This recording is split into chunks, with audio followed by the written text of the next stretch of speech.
K-pop is obsessed with ice cream. Honestly, same. But I don't know if I can confidently say that I share its enthusiasm for it as a concept. Ice cream has been used so often that it's almost become a genre trope unto itself. The possible rationalizations for why are endless. It's an easy metaphor for so many different topics, it's universal, it's versatile, it's a great conduit for everything summer related. But most cynically, it could be categorized as a creative shortcut. A lot of the heavy lifting for the creative team is done if you've already settled upon a pre-existing idea that's famous for its interchangeability. More interestingly to me, however, is which ice cream is the best. It's vanilla.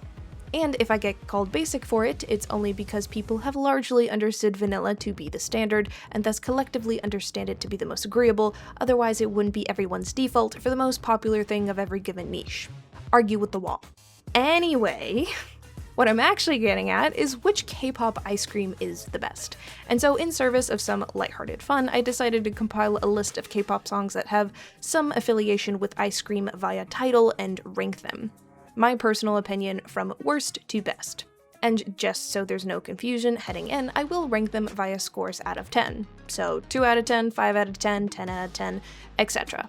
My assignment of a score is based purely on my personal enjoyment. Duh.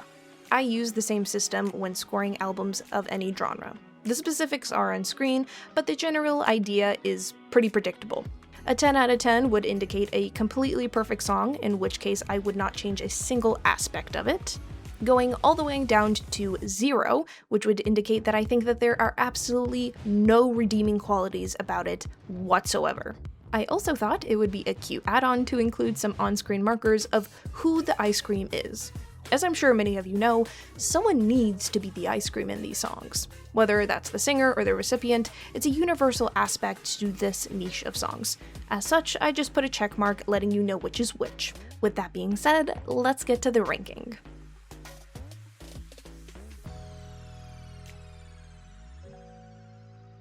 Starting from last place, I put Hyunna's Ice Cream. Don't worry, we're both probably surprised to see it this low.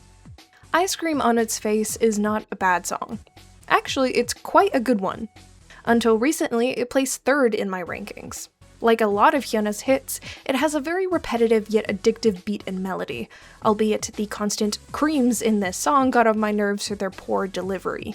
But that is a pet peeve of mine across all 2010 K-pop. Hyunna is not solely guilty of this.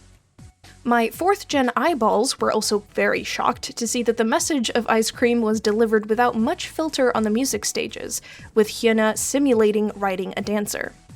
Not that I'm mad at the innuendo, mind you. Out of any genre out there, pop is where sexuality is explored most transparently, aside from maybe hip-hop, and I'd like to keep it that way. It was just the sheer fact that it happened in K-pop that made it so startling. Something like this is actually quite tame if you compare it to something Western. I don't know, Madonna, Lady Gaga, that sort of thing. But try pulling that today, and I'm pretty sure it would cause the equivalent of the 80s satanic panic. I mean, look at how people talk about Cat's Eye's choreography, the only K-pop group, and yes, I will keep calling them a K-pop group, to be doing anything slightly adjacent, and suddenly you have Gen Z audiences acting like puritanical boomers, calling them whores and sluts. Unfortunately, my appreciation for this song died pretty quickly when I finally read the lyrics. When I originally compiled this list for the ranking, I hadn't listened to half of them, most of them being older, so it was a discovery of a lot of 2nd gen tracks. And I was reminded, yet again, of why I generally stay away from this era of K-pop. In Ice Cream, Hyunna talks about chocolate ice cream, and how it's like her dark skin. Dark where? Putting aside the very tone-deaf lyric, I generally don't like the whole equating of skin colors to foods thing. Like, even if this was sung by a black woman, I'd still be off-put by it.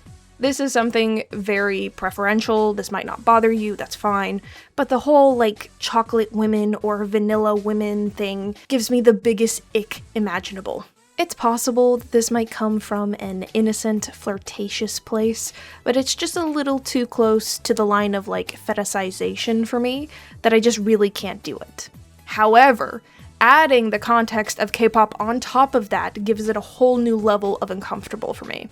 But for the sake of ranking the songs based on enjoyment and not how grossed out I am, I just chose to move this track to the end of the list and forget about it, i.e. not rating it. And with that conclusion, let us move on. Somi is such an interesting idol to me. Given that she rose to prominence before my introduction to K-pop, I was familiar with her image and look before I encountered any of her music. As such, I assumed that her continued presence in the space was indicative of some notable trait. A lot of K-pop idols that retained some of their former hype and still stick around have a similar trend. Whether it was for fashion, hits, or personality, or some other intrinsic quirk that fueled their relevancy, they always had some engine under the surface keeping them there. Somi, though, I struggle to understand what exactly that thing is.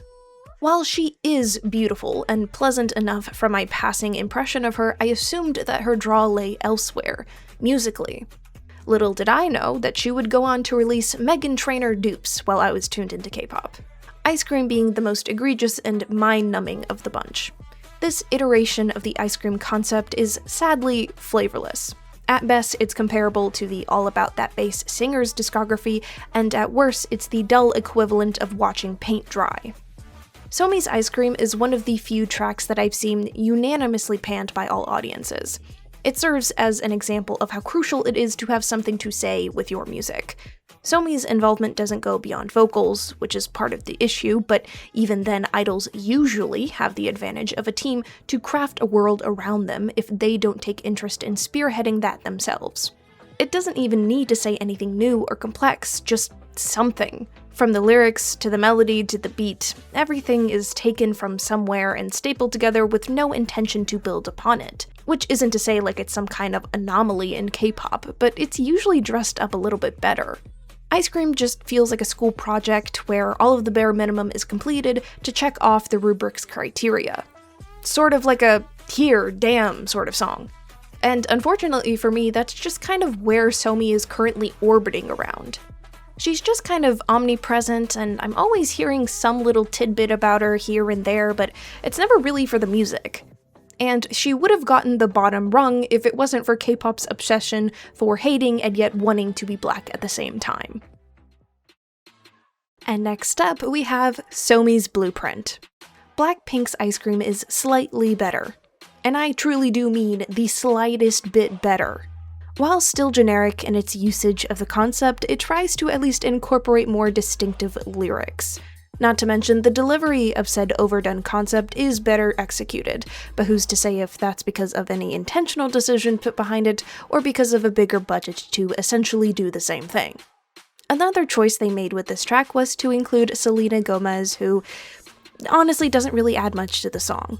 She has a few lines here and there, but there's nothing about them lyrically or delivery-wise that couldn't have been done by a different feature or by the members of Blackpink themselves. Altogether, it's pretty mundane, but the silver lining is that it doesn't really grate on my nerves like Somi's or reach for any offensive territory like Hyuna's, but it does use a childish chanting of the last verse of the track that kinda kills off any catchiness it had built up in the front end. It's only memorable for the simple fact of being a Blackpink track, but I haven't gone back to it since I first heard it. Until making this video, that is.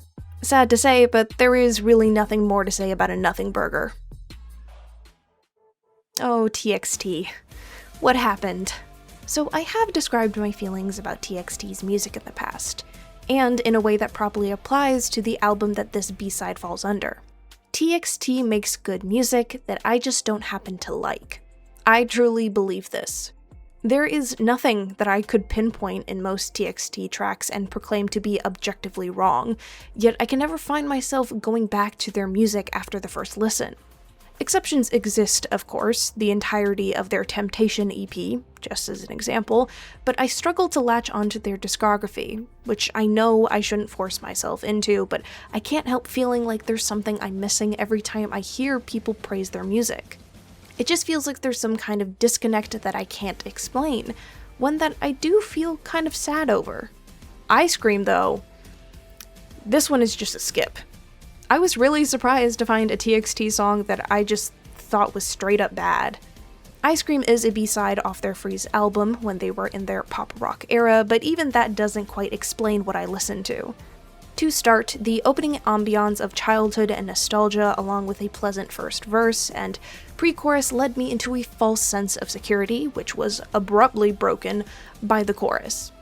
Something that I will praise TXT for is their inclination towards actually singing during choruses, when many groups resort to chanting, sing-talking, etc.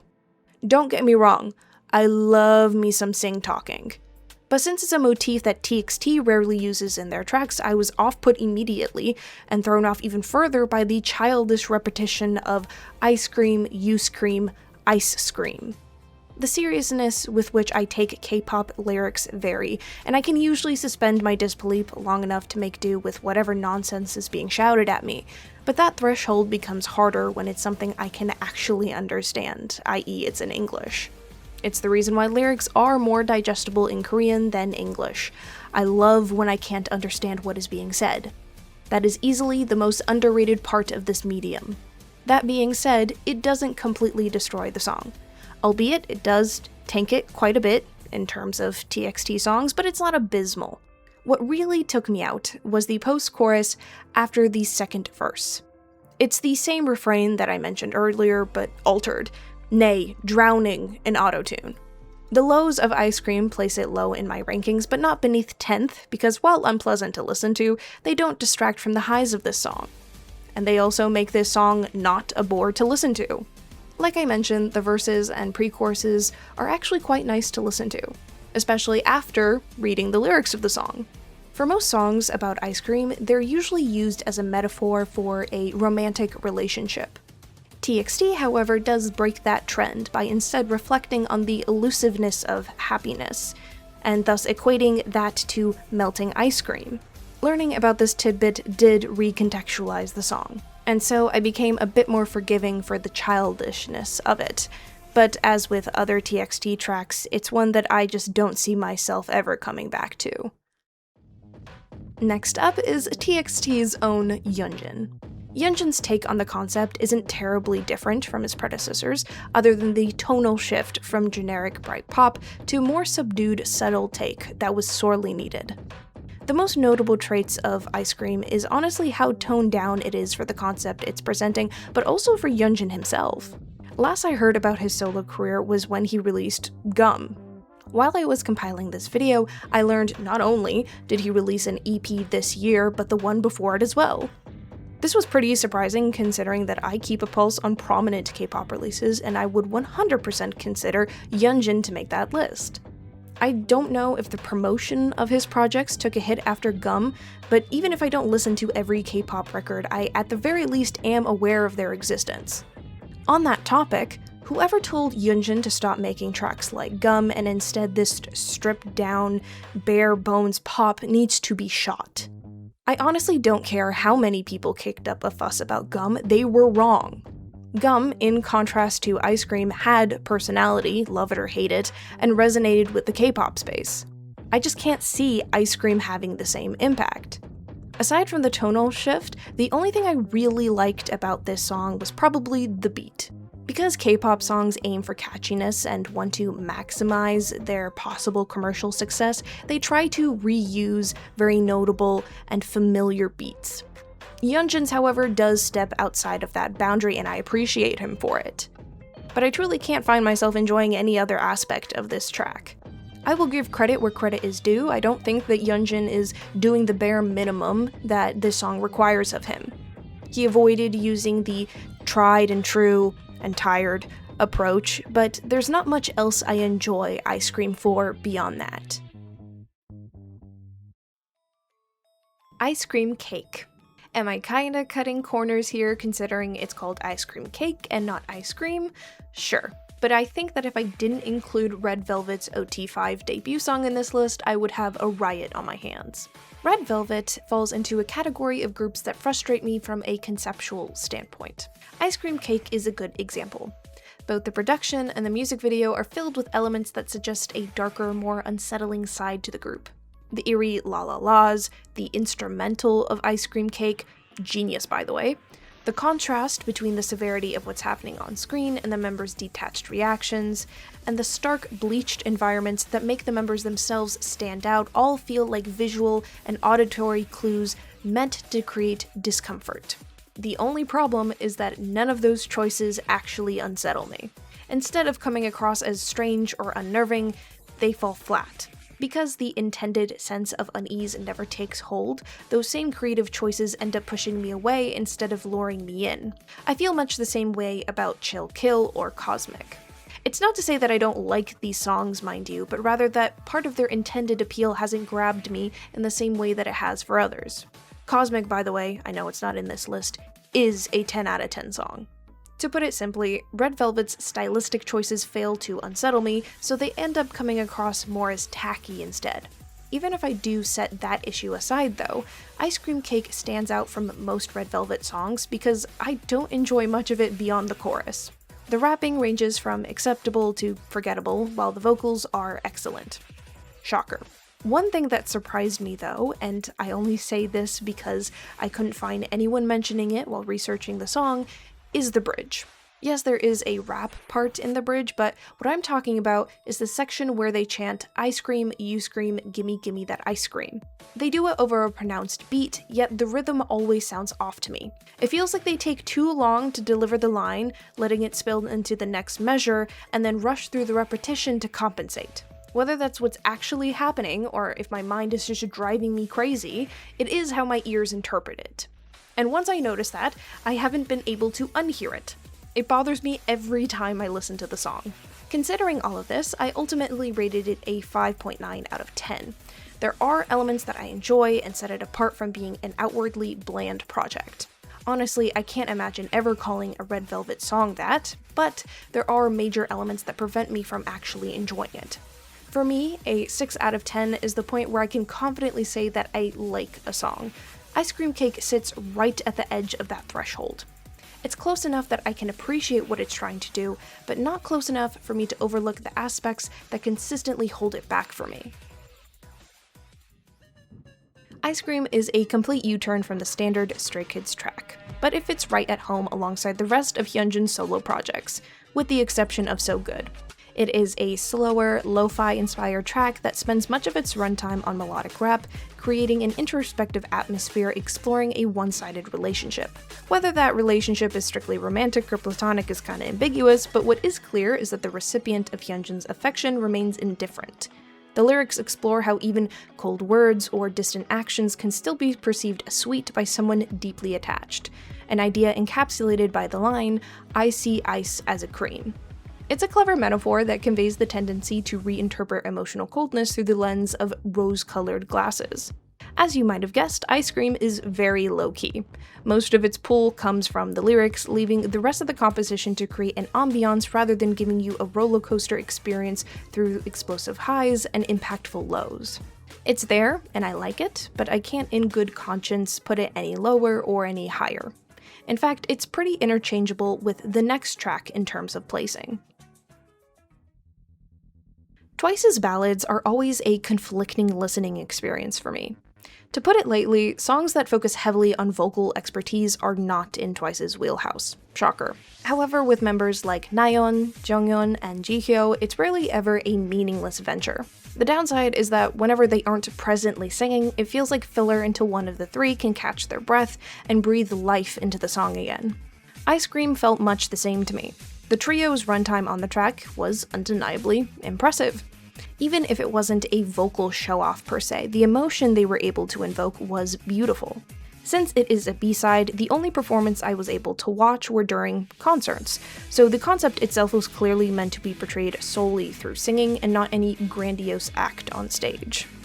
Which is why I'm left puzzled as to why Ice Cream was even the metaphor used in this song. Its usage is isolated to the chorus, with the rest of the track reflecting on time spent in a relationship, preferably wanting to be with their lover more often.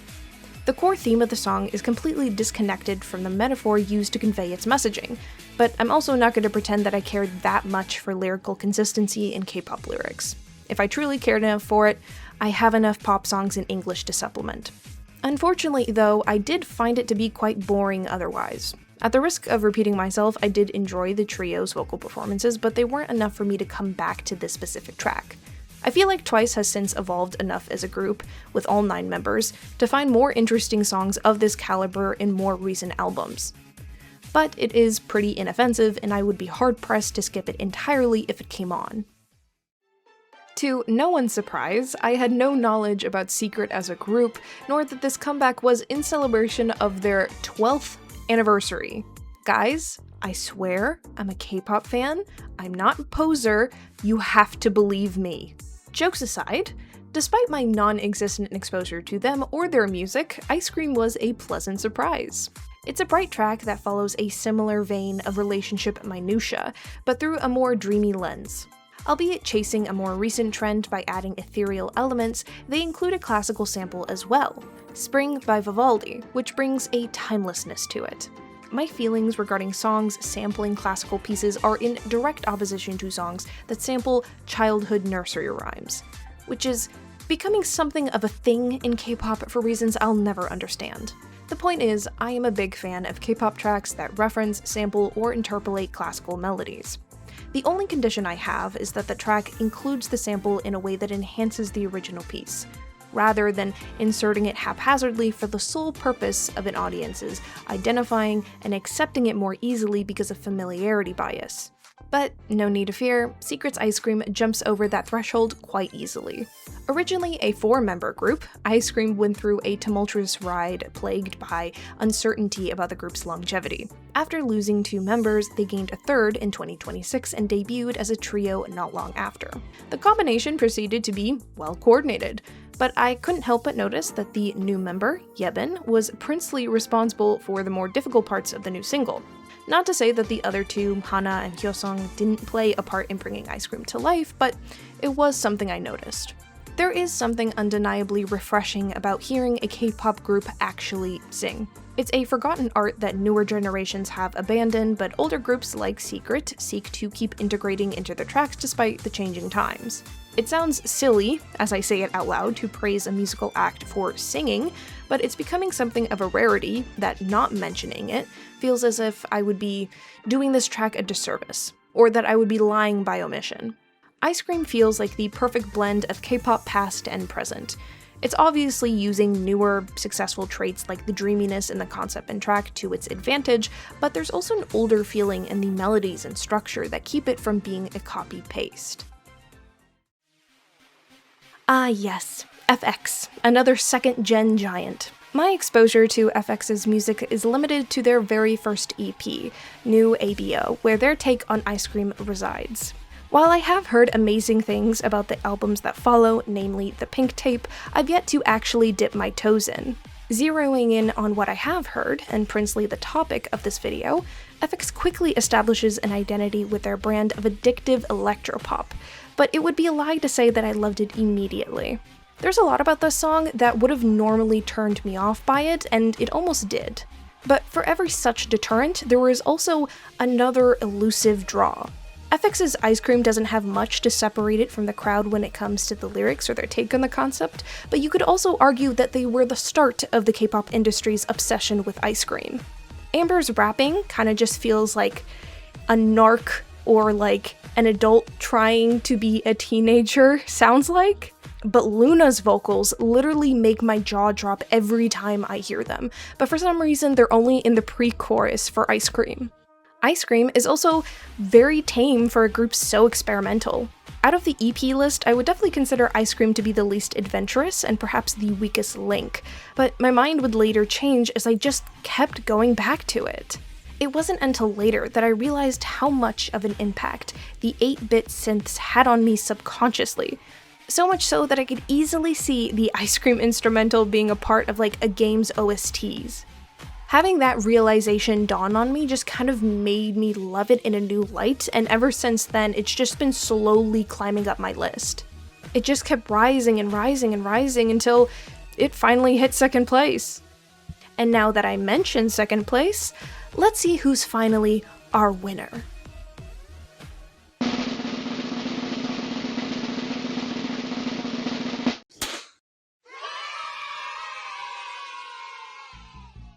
Yuna's Ice Cream, the creme de la creme of ice creams.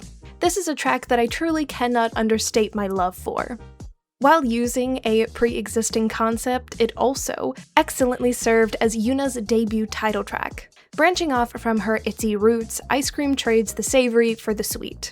While not being known as a powerhouse vocalist, Yuna does have a uniquely light and airy tone that is hard to confuse for another's. She also has a penchant for varying levels of richness in her tone. This will be awkward to explain, but when I am personally listening to music, I gravitate towards artists that are dynamic in some way. Within a singular song, I like to see different facets from the artist, whether that comes through vocally, with rapping, or in the instrumental. I need some kind of variety in what I would call mouthfeel to feel satiated.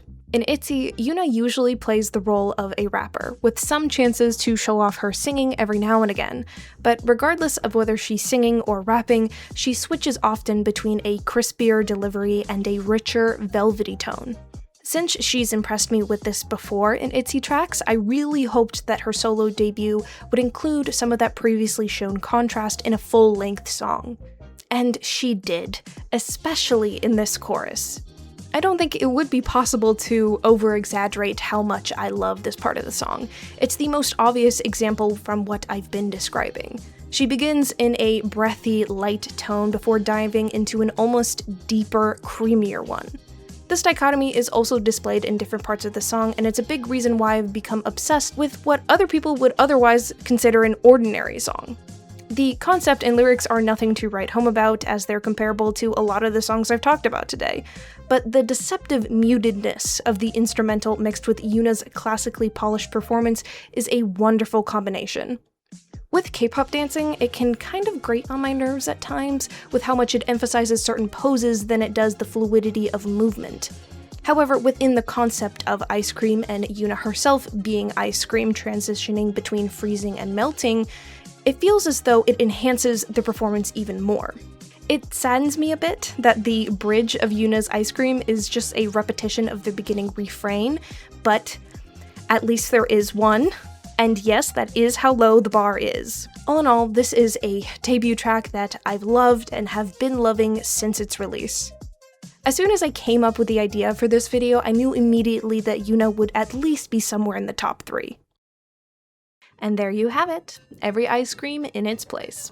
Let me know what you guys thought of the ranking and how you'd rank them. The only thing I find more interesting about ranking tracks myself is seeing how it compares to everyone else's.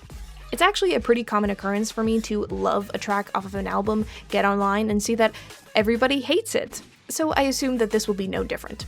Anyway, that'll be it from me for now, and I will see you next time. Bye bye!